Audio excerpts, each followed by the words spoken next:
I saw blood, chains, a throne, and a woman, and it was all a trance. Adebayo had always been a strong young man, raised by his grandmother in the village nestled between towering mountains. Despite the hardships of his life, he never knew his true heritage. His grandmother, a spiritualist, kept her knowledge of his lineage locked away in secrets, speaking cryptic words of destiny and fate. On a stormy night, she sent him away with a message. Find your truth, my grandson, but beware, the path you tread will be full of shadows. The next night, Adebayo fell into a deep sleep under the ancient baobab tree. Please subscribe and like this video, please. Now, let's get back to our story. In his dream, he saw himself crowned as the king of a vast empire, surrounded by enemies. A throne of gold became a cage of iron, and chains bound him to his fate. A voice echoed, "You are not meant to rule. You are only a pawn." The dream haunted him, shaking his very core as he woke up drenched in sweat, unsure of its meaning. Adebayo journeyed into the heart of the kingdom he was meant to trade with. Upon arrival, he met the village traders who seemed ordinary, yet their presence was marked with an unsettling sense of foreboding. He saw Sola, mysterious, radiant, and unlike any woman he had ever met before. She was the daughter of the chief trader and was known for her wisdom. Adebayo felt an inexplicable pull toward her. Despite their brief encounter, Adebayo couldn't shake the sense that their fates were entwined. Sola's eyes seemed to hide a secret, a silent warning that made Adebayo uneasy. He could not know it then, but she would soon become the central figure in a tale of love, betrayal, and kingdoms. Weeks passed, and Adebayo's bond with Sola deepened. They spent time together, sharing their dreams, fears, and hopes for the future. Adebayo trusted her, perhaps more than he should have. But one night, just as they were about to depart for the trade journey, Sola's true intentions came to light. Under the moonlight, two men emerged from the shadows, binding Adebayo in chains. "Forgive me," Sola whispered, tears in her eyes. "I had no choice. The Shadow Lords control everything, even my heart." She had betrayed him, sold him to traders, not for money, but for power and survival. Her family had been forced into the grips of the Shadow Lords, and Adebayo was the price.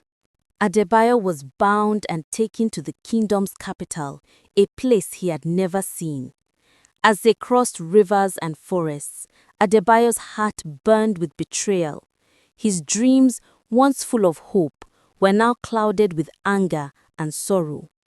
As he arrived in the capital, a cold realization hit him. He was not just a slave, but part of a grander scheme, one he would soon understand. The palace was grand, yet Adebayo felt trapped within its walls. The merchant traders were preparing him for something far worse than he imagined. He was to be auctioned off, his fate sealed by those who controlled the kingdom's power. In the marketplace, Adebayo's true heritage began to resurface. He was not just anyone.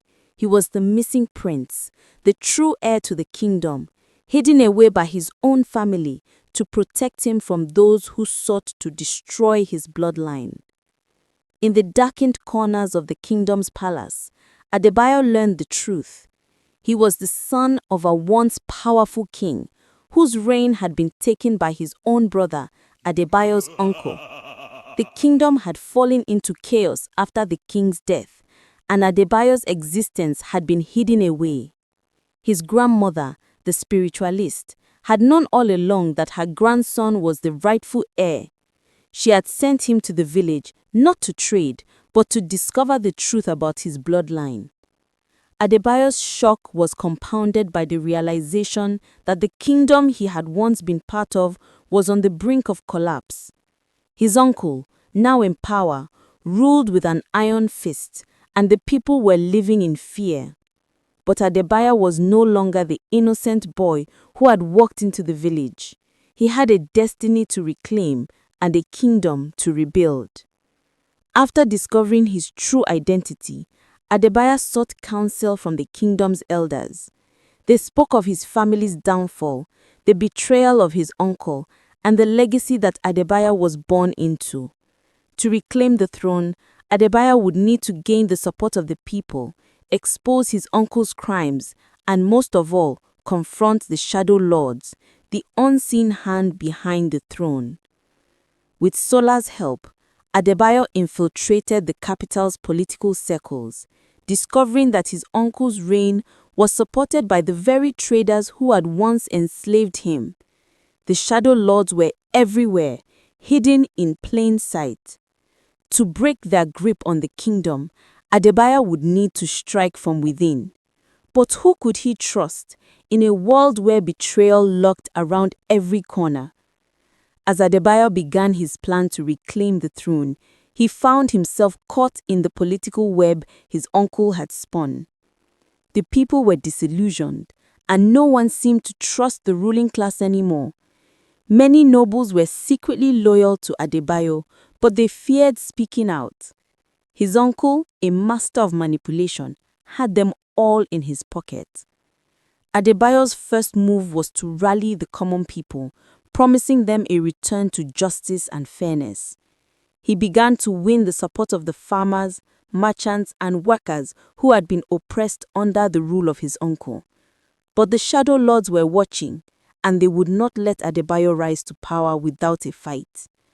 In his quest for justice, Adebayo formed an unlikely alliance with Jumoke, the daughter of a powerful merchant who had once supported his uncle.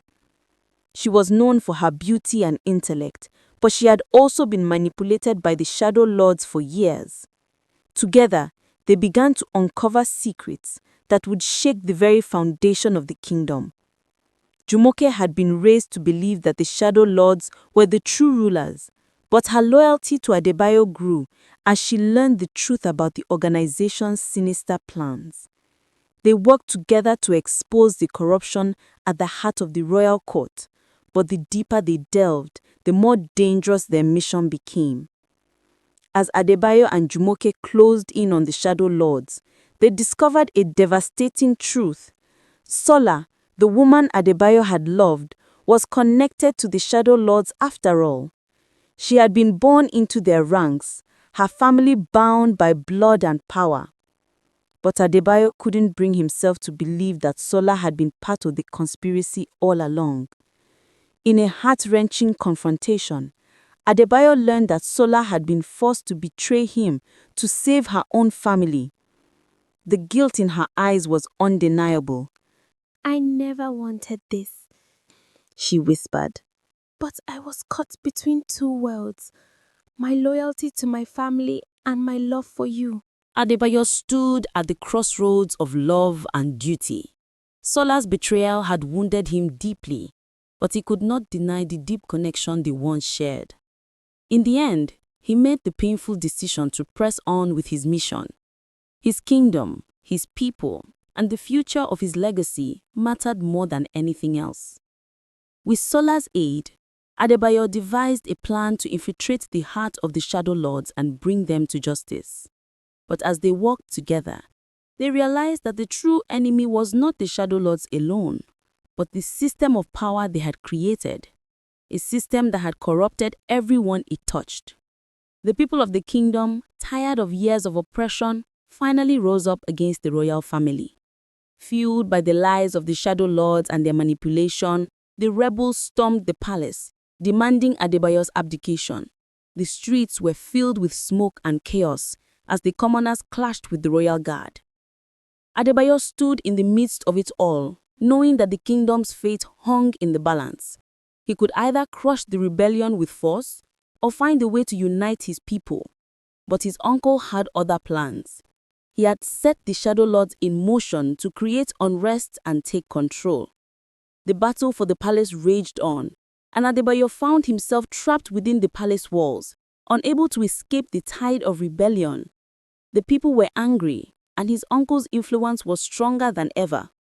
Adebayo's only hope was to confront the Shadow Lords in their lair and break their hold on the kingdom once and for all. In a dark and treacherous journey, Adebayo ventured into the heart of the Shadow Lord's stronghold. What he discovered there would change everything he thought he knew about his family, his destiny, and his future. Adebayo's discovery in the Shadow Lord's fortress was devastating. His uncle was not just a power-hungry ruler. He had been manipulated by dark forces, and his betrayal of Adebayo's family was not an isolated incident. The Shadow Lords had their hands in every aspect of the kingdom, and their true goal was far more sinister than anyone had imagined. Adebayo realized that the true battle was not just for the throne, it was for the soul of the kingdom itself. The people had been manipulated for years, and now it was up to you to expose the truth and free them from the chains of the Shadow Lords. In the final confrontation, Adebayo faced the leader of the Shadow Lords. The truth about the kingdom's history, about his family's fall, and about the manipulation that had kept the people in chains was revealed. The battle was long and grueling, but Adebayo emerged victorious, breaking the Shadow Lord's grip on the kingdom. But as the dust settled, Adebayo knew that his true struggle had just begun. The Shadow Lords had been defeated, but the kingdom was in ruins, and the people would need time to heal. With the Shadow Lords gone and his uncle overthrown, Adebayo returned to the throne, not as a conqueror, but as a healer. He knew that the path to redemption would be long, but he was ready. The people had seen his strength, his loyalty, and his heart. Now it was time for them to trust him with the future of the kingdom. Adebayo had reclaimed the throne, but he had learned the true meaning of leadership. It was not about power, but about sacrifice and unity. The kingdom had been broken, but together they could rebuild. Adebayo's ascent to the throne was not the triumph he had imagined. The kingdom was in disarray. Streets once bustling with the life of the people now lay in ruin. And the palace, which had once gleamed with wealth and power, now stood like a symbol of defeat. The people, though relieved by the fall of the Shadow Lords, did not yet trust the new ruler. Adebayo knew that his kingdom's recovery would be a long and difficult process. As the dust settled after the rebellion, Adebayo was confronted with the reality of his rule. The noble class who had once supported his uncle were now divided. Some wanted to rebuild the kingdom under Adebayo's leadership, while others still clung to the old ways, believing that the throne could be taken by force. The merchant class, who had long been in the pockets of the Shadow Lords, were distrustful of the new king's policies and doubted whether he could bring stability. Despite this, Adebayo felt a quiet resolve within him. He had been born into a life of privilege only to lose it all. He knew now that ruling was not about power, but about responsibility. The weight of the crown was heavy, but it was a weight he was willing to bear. Adebayo's first step as king was to win back the trust of his people. He started by addressing the council of nobles, calling for unity in the kingdom. "We have all suffered, and it is time for us to rebuild," Adebayo declared, standing before them. "But we must do so together, with honor, fairness, and justice for all." The nobles, divided in their loyalties, responded with cautious optimism. Some, like Lord Obina, a powerful merchant, offered their support in exchange for future influence. Others, like Ladama, the widow of a fallen noble, spoke of revenge against those who had betrayed the kingdom. Adebayo quickly realized that peace would not come easily. Every decision he made would have to be weighed carefully. His next move was to visit the city's poorest districts, where the common people had suffered the most under his uncle's rule. With Sola by his side, Adebayo met with the workers, farmers, and artisans, promising them a fairer tax system and more opportunities for growth. It was a difficult task. Many had lost their faith in the monarchy, but Adebayo's sincerity won over more hearts than he expected. But as Adebayo worked to build trust, he also had to contend with an undercurrent of rebellion. Some factions, believing that the Shadow Lords had merely been a symptom of a corrupt system, now turned their anger on Adebayo. They saw him as part of the old regime, unwilling to change the system at its core. These factions began to form secretive groups, stirring unrest in the kingdom's outer provinces. As the kingdom's recovery began, Adebayo was confronted with the true cost of his power. While the people had supported him, the nobles continued to make demands, tax exemptions, land grants, and protection for their families. He could feel the pressure building, the temptation to consolidate power growing stronger. But he resisted, knowing that true leadership meant not only ruling with strength, but with wisdom and humility. Behind the scenes, Lady Adama, who had been a vocal critic of Adebayo's decisions, began to rally other nobles who felt left out of the new order. She spoke of Adebayo's lack of experience and his unwillingness to acknowledge the power that the nobility held. Her words began to spread, and soon, a faction of nobles, backed by mercenaries, declared that Adebayo was unfit to rule. Sola, who had once been his love, became his most trusted advisor, guiding him through the turbulent political landscape. But even she could not protect him from the growing factions within the palace. With every decision Adebayo made, it became clear that leadership was not just about uniting the people, but about maintaining control over the very forces that threatened to tear the kingdom apart. As the nobles pushed for more power, Adebayo's situation grew more precarious. The kingdom, though recovering, was still fragile. The Shadow Lord's influence may have been diminished, but their ideological grip on the people had not been so easily broken. Some still followed their teachings, believing that Adebayo was an illegitimate king, unworthy of the throne. These rebels, led by the remnants of the Shadow Lords, began to sabotage royal efforts to rebuild, spreading lies and stirring dissent among the people. In the face of this unrest, Adebayo held a secret meeting with his closest allies, Jumoke, Sola, and a few trusted generals. They spoke of the growing rebellion and the dangers of a second uprising. We cannot let this kingdom slip into chaos again. Adebayo said, his voice steady but filled with the weight of responsibility. But I will not rule with fear. I will rule with justice. Sola, her face filled with concern, spoke of a potential alliance with neighboring kingdoms to quell the unrest. We need more than just our army, she said. We need the support of those who have not forgotten what happened. There are those who still believe in the ideals of the Shadow Lords. Faced with growing unrest and the looming threat of another war, Adebayo made the difficult decision to travel to the neighboring kingdoms and seek diplomatic support. He knew that an alliance was necessary, but he also knew that his actions would have consequences. If he failed to secure their support, the kingdom could face another civil war. As he prepared to leave the capital, Adebayo stood at the palace gates, staring out over the kingdom he had fought to reclaim. The weight of his crown felt heavier than ever, but he knew that this was his responsibility. He was not just a king by blood, he was a king by choice. And that choice was to restore the kingdom to its rightful place, not by force, but by wisdom and unity. Adebayo's journey to the neighboring kingdoms was long and filled with challenges. His first stop was the kingdom of Olorun, a prosperous land that had long been a rival to his own. The people of Olorun had once looked down on Adebayo's family, believing that the throne of his kingdom was weak and easily taken.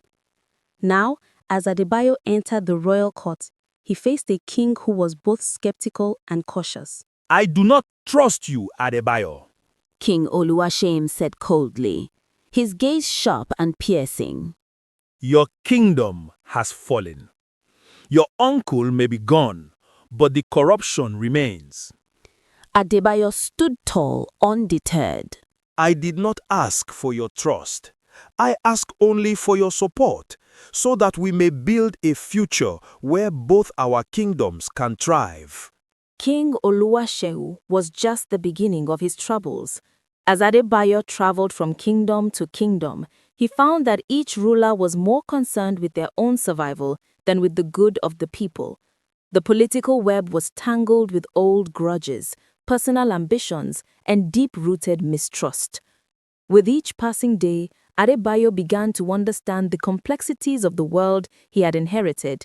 Diplomacy, once a tool of the powerful, was now his greatest weapon. But it was also his greatest weakness. He had learned to rule with wisdom, but wisdom was often ignored in the face of power. While in Oloru, Adebayo uncovered the secret plot against him. Noblemen within his own kingdom were working with foreign powers to weaken his rule. The Shadow Lords may have been defeated, but their influence had not entirely vanished. Adebayo discovered that some factions of the royal court still secretly supported the remnants of the Shadow Lords, hoping to bring about a new reign of terror. In a private meeting with his most trusted generals, Adebayo formulated a plan to root out the traitors, but he also realized that the true battle was not against external forces, it was against the people closest to him. The more he uncovered, the more he saw that the kingdom's greatest enemy was the fear of change. Back in the capital, Adebayo's absence left a power vacuum that the remaining factions within the court began to exploit. Small uprisings and protests broke out in the streets, led by disgruntled former allies of his uncle. These rebels, though disorganized, began to spread fear throughout the kingdom, calling for the return of the old regime. Adebayo knew that the kingdom was on the brink of collapse. As he returned home, he was faced with the grim reality that the true battle for his throne was only just beginning. The people were divided, and his authority was no longer unquestioned. The seeds of rebellion had been planted, and it was up to him to decide whether to uproot them or let them grow. As the unrest grew, Adebayo faced the crossroads. He could use the military to crush the rebellion once and for all, but that would come at the cost of his legitimacy. Alternatively, he could reach out to the rebels, offering peace and reforms that would unite the kingdom under his rule. But doing so would mean compromising on his ideals and risking the loyalty of his closest allies. In the end, Adebayo chose the path of diplomacy, offering the rebels a chance to speak with him directly. He called for a council of nobles, merchants, and commoners, inviting all to the palace to discuss their grievances. It was a bold move, but Adebayo knew it was the only way to bring true peace to his fractured kingdom. The council convened with tension hanging in the air. Adebayo, surrounded by his allies and enemies, stood before them and spoke. This kingdom is not just mine. It belongs to all of us. We have fought for it, and now we must rebuild it together.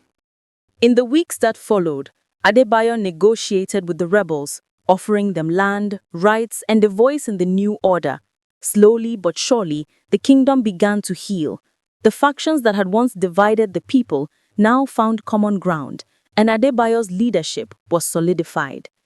The true test had not just been in reclaiming the throne, but in uniting a kingdom torn apart by power struggles and betrayal. Adebayo's rule would be remembered not for its battles, but for the peace he had brought. Adebayo had succeeded in calming the political unrest that had nearly torn his kingdom apart. For a time, the people seemed to believe in him, his message of peace and unity, his efforts to rebuild what was broken. But as the sun rose over the palace one morning, Adebayo couldn't shake the sense that something was terribly wrong. The silence in the court was unsettling. The usual chatter of nobles and advisors had quieted, replaced by whispers and subtle glances. It was as if the calm before the storm had arrived. For weeks, the tension had been building under the surface, and now it felt as though the kingdom was holding its breath. Adebayo had worked tirelessly to balance the competing interests of nobles, merchants, and commoners, but deep within him, he feared that his efforts were futile. The old powers of corruption still lingered like shadows in the halls of his court. One night, as he stood alone in his chamber, Adebayo heard a faint knock on his door. He turned, surprised. He had not expected a visit at this hour.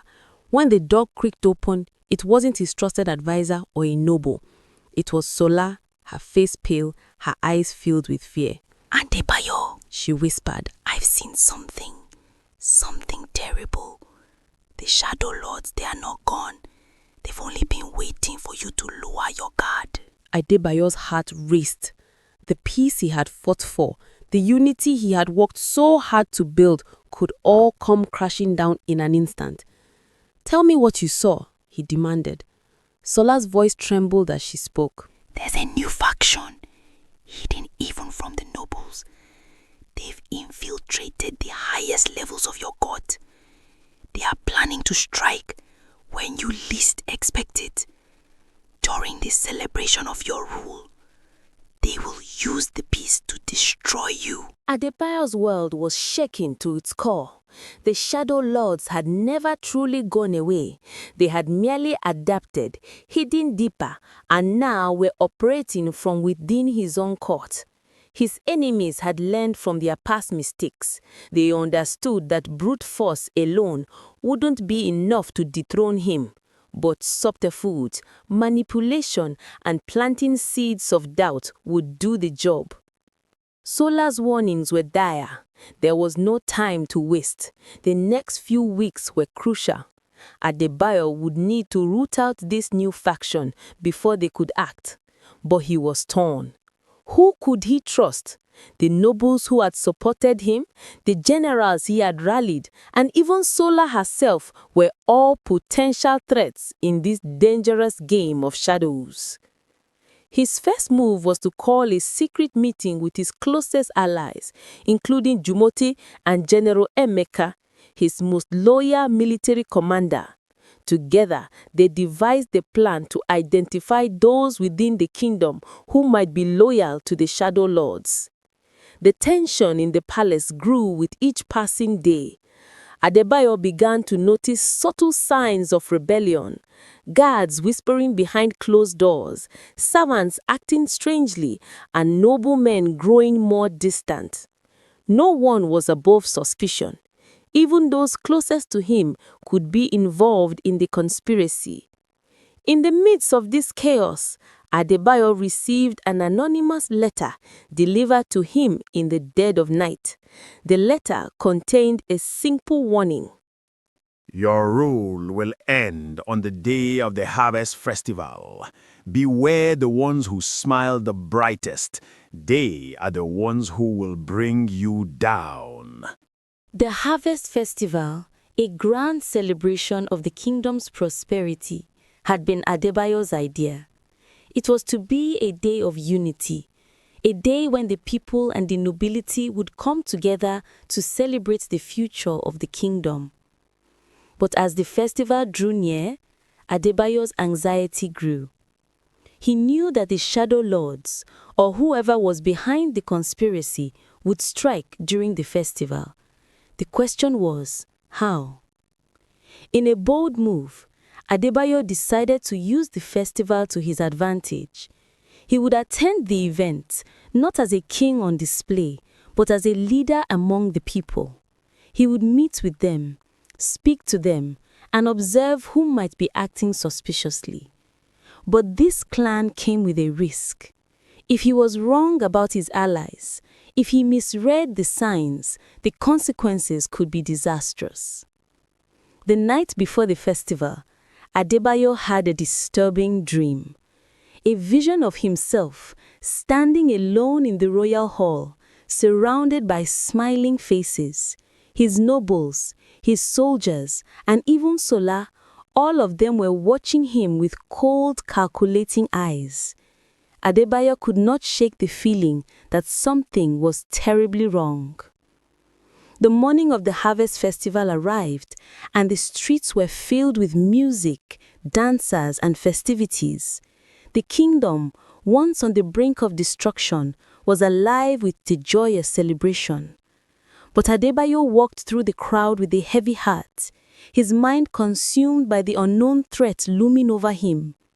The nobles were all there, presenting their most flattering smiles, while the common people cheered in their support. As he mingled with the crowd, Adebayo's gaze lingered on his allies, Jumoke, General Emeka, and Sola.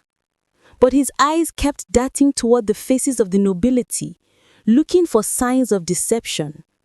His suspicion deepened when he noticed a group of his former allies from his uncle's court standing together, speaking in hushed tones. Their eyes flickered toward Adebayo, and he felt a cold chill run down his spine. The festival's grand feast began, and Adebayo took his seat at the head of the long table. The nobles were all seated around him, their conversations filled with empty pleasantries. Yet Adebayo's instincts told him that beneath the surface, something dark was stirring. Suddenly, a loud crash interrupted the festivities. One of the nobles had collapsed, his face contorted in pain. The room erupted in chaos, and the guards quickly rushed to his side. Adebayo's heart pounded in his chest as he rushed forward to find the cause of the noble's sudden collapse. His skin had turned an unnatural shade of gray, his breath shallow and labored,